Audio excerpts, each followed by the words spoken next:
Howdy everybody in YouTube land. What we have in front of us today is a box. A random box. Now I've already peeled the label and stuff off so I don't dox anyone or anything like that, but so in this box should be another Sony Watchman. Ah yes, it appears that way. So, now, I just recently did a video of a Sony Watchman, and due to that, someone has reached out to me and said that they needed one of them serviced. This one doesn't belong to me. This one belongs to someone else, but it needs some restoration work because it's got the same thing going on with it as mine does. As far as I'm aware, I don't know what the symptoms are just yet. So if I was to hazard a guess, we're going to have a similar problem. So let me get this unwrapped and we can take a look at it. And there we have it. Finally unwrapped. So this is a Sony FDL-310 color Watchman. Just like the one I recently did a video on. And it's still in the box too. The box is a bit tattered. It's not in the best of shape. But it's not a bad little TV. What is that? $1.55. Yeah. Right? That ain't $1.55 anymore, that's for sure. Alright, let's see. Ooh, the box is falling apart. Man, there's a big break out in the styrofoam where your hand goes.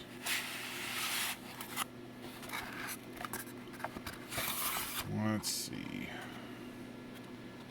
120 volt. I don't think so.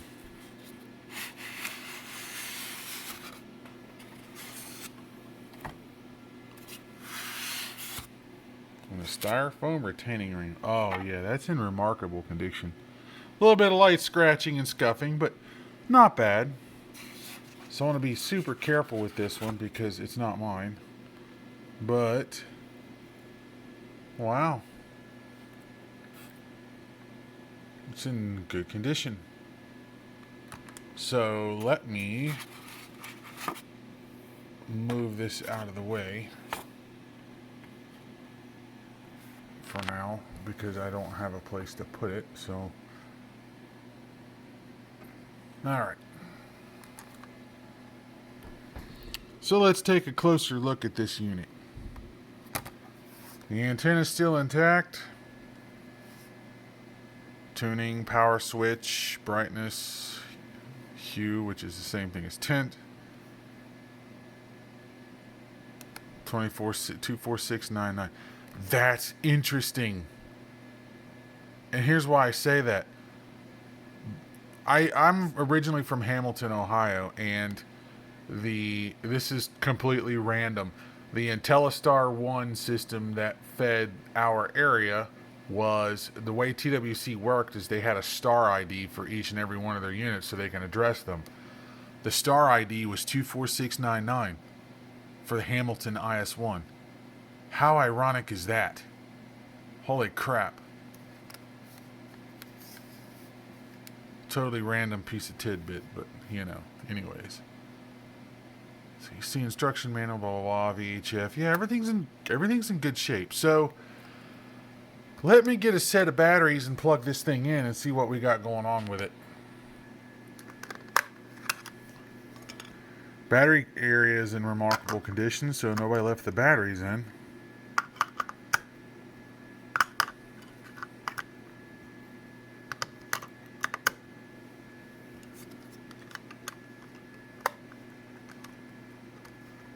Alright.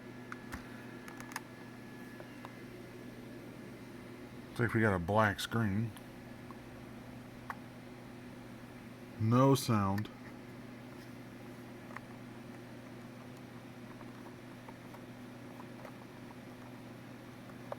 Yeah, this is not doing anything unless it's set into audio video. No, it's on VHF. But yeah, we've got nothing. This has got a different behavior than mine. Alright, well, we don't have any sound. I got a channel transmitting on 5 somewhere around here. I can't do channel 6 because that's where we've got a digital carrier there in this area, so I can't do that. Volume is turned all the way up, and I got nothing. Alright, so we know what the fault is as far as what it's doing, so I suppose the next line of thing to do is we should get this apart, and then we can determine from there. Let me get an old microfiber, because the last thing I want to do, that's crap, I'll get a different one. Last thing I want to do is scratch the LCD anymore, because this is real easy to scratch. So I'm going to set something down so we don't do that. But yeah, we need to get this apart so we can inspect the internals and determine, we'll make a determination from that point what we got to do. And if it's anything like what my unit was, I guarantee it's going to need new capacitors, because that's what every single one of these things do. And these batteries, I'm surprised how long they've held up, because these batteries, I probably bought these in 2005, some Chinesium specials, and they're still holding up. So, alright, let's get this apart and we can inspect what's going on. At least this time around, they didn't screw up the solder joints here. That's all good compared to mine. Otherwise, it seems to be in good shape. One thing I did notice, it's never been apart before, because the rear cover just kind of peeled off. Now this, I noticed on this one, it slides down and off. Mine just came off, so maybe someone already broke it in the past. It's hard to say. So, anyways, my next move is I have to unsolder this and get it out of the way, and then disconnect the backlight cable and start taking the screws out and removing all of this, because I want to inspect the capacitors. One thing I didn't cover in my last video is how to get this apart. So to get this apart, we take this rear plate off that goes here along with these two screws, and this slides out. But also we have to unplug the cable to the backlight. You have to unsolder this out of the way, which is easy to do. If you just blob it up, it'll just lift off. Then we got to take out this screw, this screw, this screw, and then this screw, this screw. Plus we need to move the antenna out of the way, because that will allow you to loosen this board. But we also need to take out these two controls, because they are in the way, and then those are clipped in. So what we do is we take our little needle nose pliers and we just squeeze and push them through, and then this board should swing out. Then we can unplug the cable going to the two boards. Once we free up the board, we have to remove the little felt tape thing down there, so we can get that wire out of the way going to the antenna, and we should be able to swing this board up so I can unplug the cable back in here. So this one's a slightly different revision. One thing I noticed about this one compared to mine is it's got this extra wire going between the two boards that are soldered in place. So there's an extra wire here that was not present on my unit. So, and it goes and snakes up underneath there. So I have to remove this wire. First off, I want to double check in here to make sure there's no plug, which I don't think there is. I'll probably just unsolder it right there and move this wire out of my way so I can move this board out of the way. But before we do, while we have this thing pulled out, let's take a look. Yeah, see? You can see the dull, dingy solder joints where those capacitors are leaking. So every one of these has to come out and be replaced. 47, 25, 22, 100. They all got to come. They all got to go. Alright, well, let's get this board out of the way, and we'll start working towards getting this one out. To get the top board out, we take the screw out between the antenna and this, so we pull that out of the way. So this wire, everything is loose, so I should be able to simply flip this over. And then what we need to do now is we slide this bottom plate, or this top plate, downward.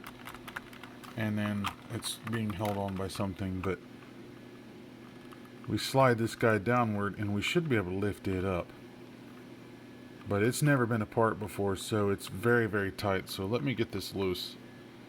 The plastic cover is literally frozen to this plate, so I got to figure out why that is. Almost like something was spilled on it. But yeah, I got that off now, and I can safely set it off to the side. So now we can take a look at the capacitors on the top side here.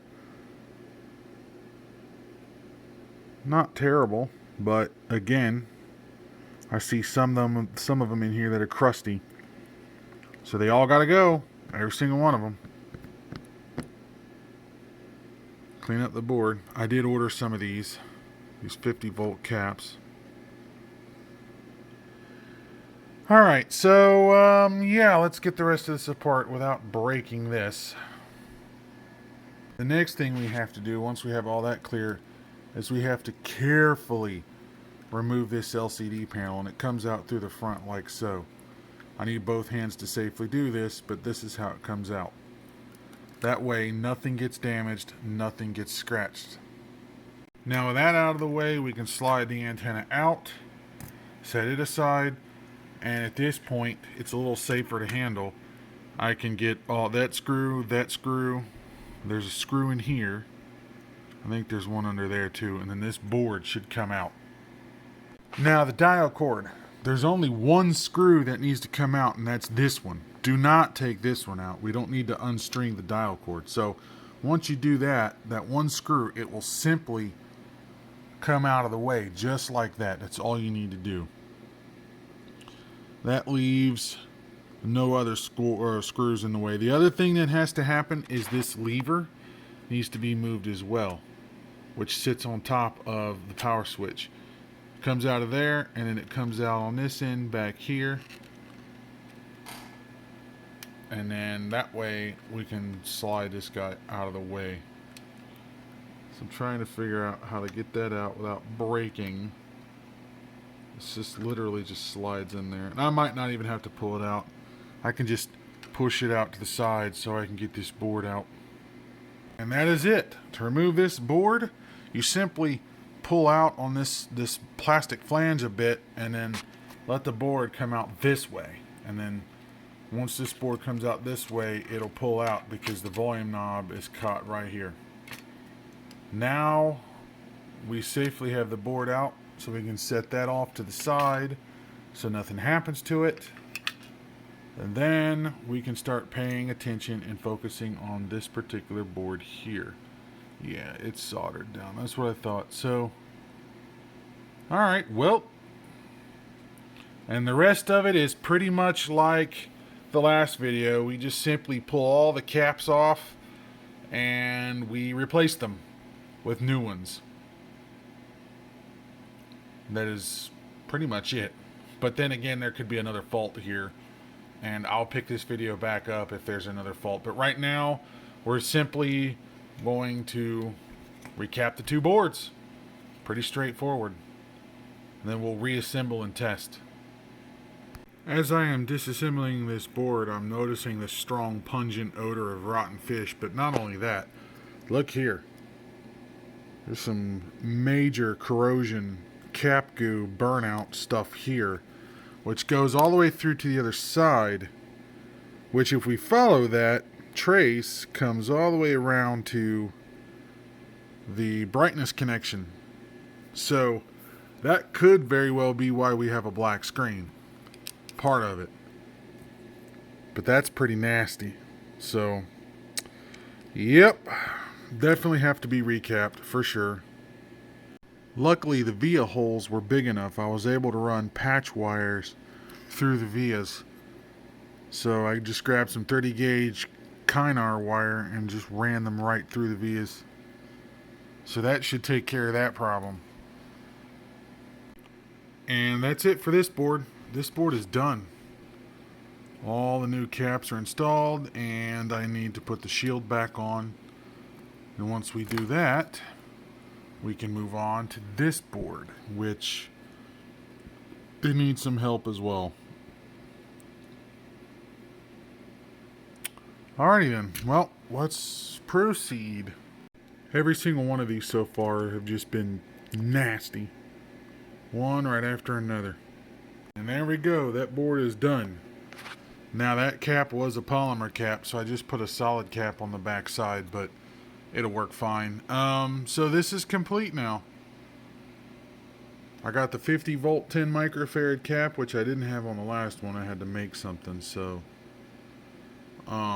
yeah, it's all good.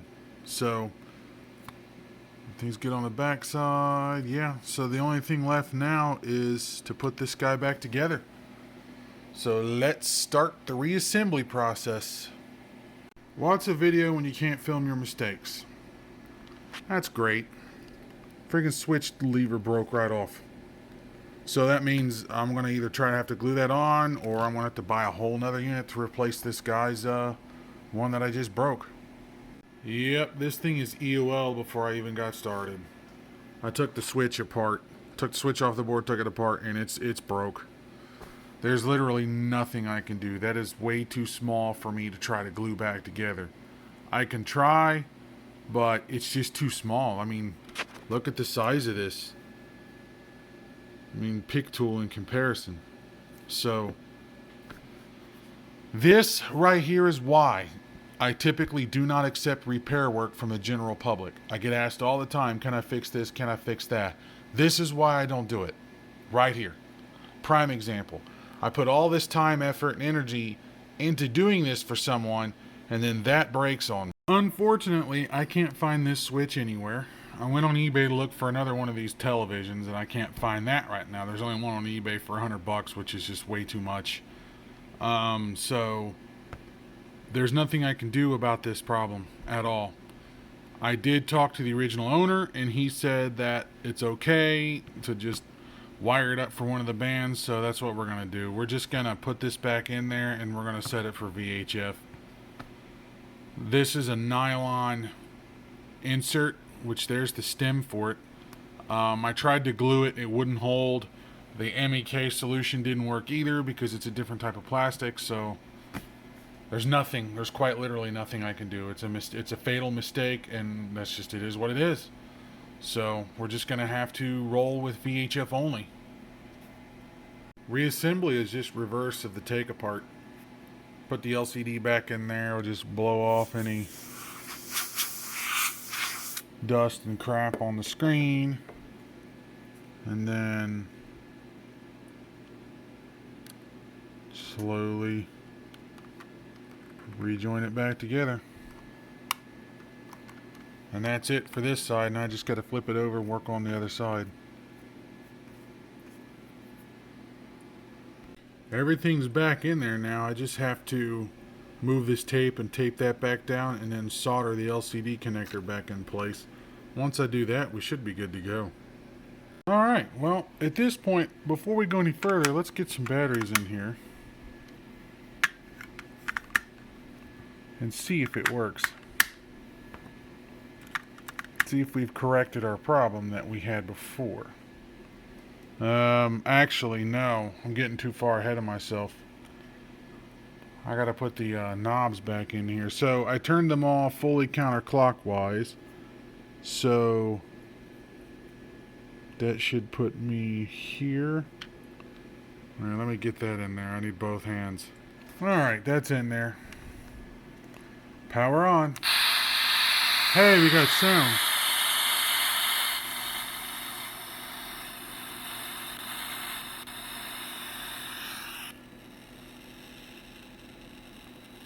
Certainly better than what we had before.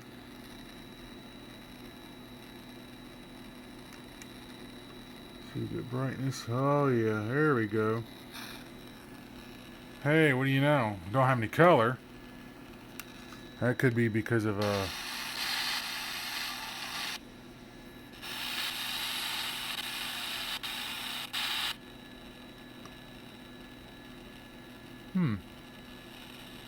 certainly better than what we had before.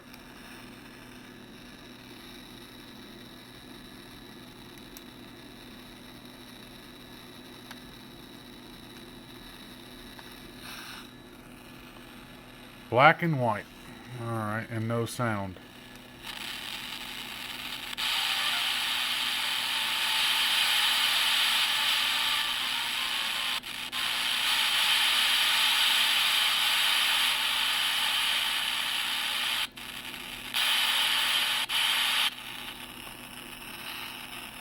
It's almost like the alignment's off. Oh, there we go. Huh, I was on an alias. That's better.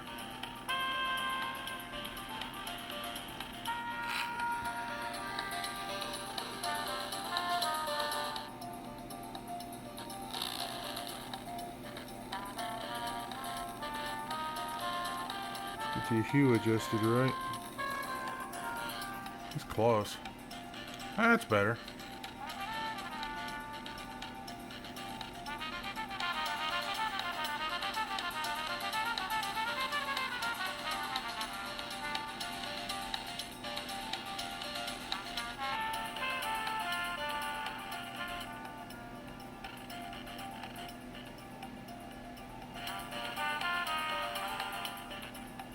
Whoa. Yeah, there's definitely some issues going on with that.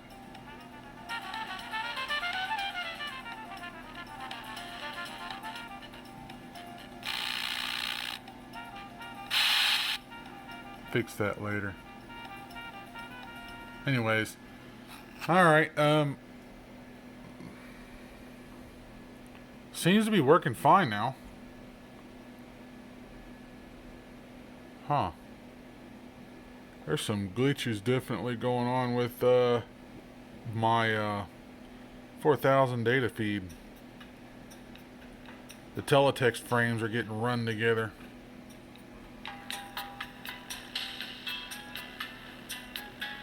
I'll figure that out later. So, I'm going to go ahead and put it together. We're going to play with it a little more.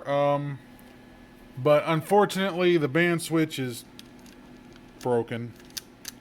But at least it's in VHF mode, so you can use channel 2 and 3 and all of that fun stuff. So, that's it for this one. Pretty much a recap and go, plus a couple of patch wires on this circuit board down in here. And otherwise, that seems to have done it. So, that's all there is to it. Too bad it couldn't be a 100% restoration, but it is what it is. Anyways, if you like this video, click the like button, subscribe, and leave a comment if you have one. And until next time, guys, thank you for watching.